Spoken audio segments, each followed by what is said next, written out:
नमस्कार, मी सौरभ कोरटकर. महत्त्वाच्या बातम्यांमध्ये आपलं स्वागत. शिंदेंच्या शिवसेनेच्या आमदारांची संध्याकाळी बैठक होणार आहे. मुंबईतील ताज लँड्स एंडमध्ये ही बैठक होईल.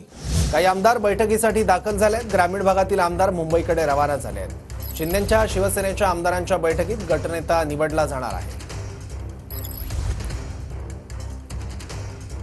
ताजलँड एंड्समध्ये काही आमदार दाखल झालेले आहेत. प्रताप सरनाईक आहेत, इतरही काही आमदार दाखल झाले आहेत. तर ग्रामीण भागातील आमदार मुंबईकडे रवाना झालेले आहेत. शिंदेंच्या शिवसेनेच्या आमदारांची संध्याकाळी बैठक आहे. मुंबईतल्या ताज लँड्स एंडमध्ये या हॉटेलमध्ये ही बैठक बोलवण्यात आलेली आहे.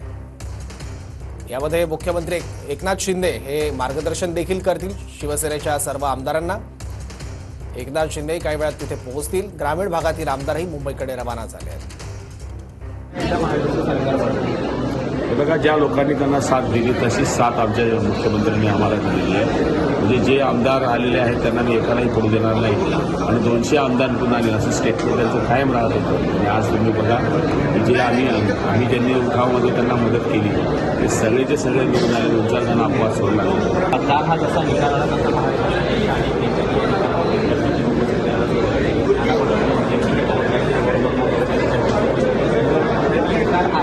होता मतदान घेण्यात आलं. बघा, पटोले पण पडायला पाहिजे होते. केंद्र सरकार होतं, सरकार आलं त्यावेळेस शिवसेना भाजपचे खासदार कमी आले, मग तेव्हा कोणी आरोप केला नाही. तेव्हा चांगलं वाटलं. आता झारखंडमध्ये शिबू सोरेनचं सरकार आलं, तिथे काही मशीन मॅनेज करता आले नसते. काहीही बोलायचं, रडीचा डाव खेळायचा, एवढाच काम त्या भोंग्याला आहे. आणि तो संजय राऊत म्हणजे भोंगा आहे, त्याचा भोंगा आता बंद होणार आहे. आता मुख्यमंत्री कोण होणार आणि काय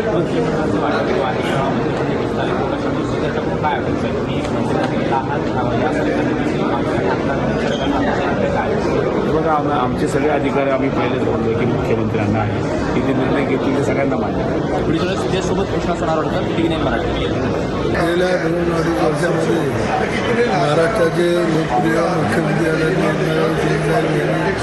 फार चांगले कामं केले. अनेक योजना दिली, त्याला मान्यता दिली. लाडकी बहिणासाठी असं अनेक दिले. आणि आज आम्ही त्यांना एक शिवसैनिक म्हणून माझी प्रामाणिक इच्छा आहे की मुख्यमंत्री मंडळी द्यावं असं.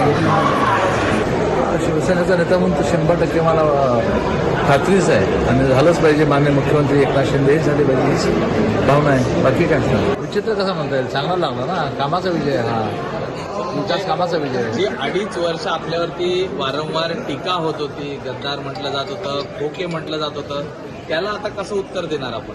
आम्ही लोकांनीच त्याला उत्तर दिलं ना. आम्ही काय उत्तर द्यायचं? लोकांचं उत्तरच महत्वाचं असतं. आम्ही काही उत्तर देऊ शकतो. तर जो जनतेने उत्तर दिलं आहे. नेते उदय सामंत आपल्यासोबत आहेत. तर राज्यभरामध्ये कशा प्रकारे आम्ही आणि विरोधकांची परिस्थिती गिरे तुम्ही टांग उपर अशी आहे. ज्यांना पराभव पचवता येत नाही ते लोकशाहीमध्ये राजकारणात राहिले असं मला. ज्यावेळी खासदारकीच्या निवडणुका झाल्या, खासदारकीचे उमेदवार EVMवर निवडून आले, ते योग्य आहे. आणि आम्ही आता सगळे निवडून आलेलो अयोग्य आहे. मला असं वाटतं की याला काही अर्थ नाही. मी आपल्याला 1 महिन्याच्या अगोदर सांगितलं होतं की ज्या पद्धतीने भाषणं होतात, ज्या पद्धतीनं टीका टिप्पणी होते, हीन दर्जाच्या पातळीला जाऊन भाषण केली जातात लोकांकडनं, याचा बदला तिन्ही जिल्ह्याची जनता घेईल, मतदार घेईल. ऑलरेडी सांगितलं होतं 1 जागा फक्त कमी फरकानं आम्ही जिंकायचं राहिलो 2000 मतात.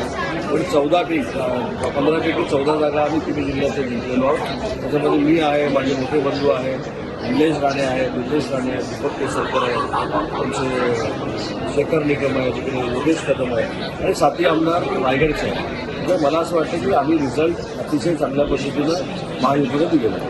मुख्यमंत्री एकनाथ शिंदे